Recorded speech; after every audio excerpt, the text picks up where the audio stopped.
How to remove all drawings and indicators on Tradingview app. Hello and welcome to our channel Whizz. In this tutorial, I'm going to show you how you can easily remove all drawings and indicators on your Tradingview app. So please watch till the end to properly understand the tutorial.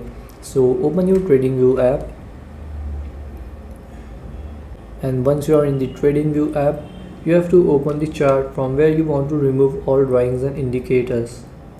So now once you're in the chat, you have to tap on this pencil icon here in the bottom right side. Then here in drawings, swipe to the left, and here you will see remove. Tap on it, and then here you will get the option to remove drawings, remove indicators, and remove drawings and indicators. So if you just want to remove drawings, you can tap on this. If you just want to remove indicators, you can tap on this. And if you want to remove both, tap on remove drawings and indicators, and all the drawings and indicators will be removed. And so this is how you can remove all drawings and indicators on the Tradingview app. Thanks for watching.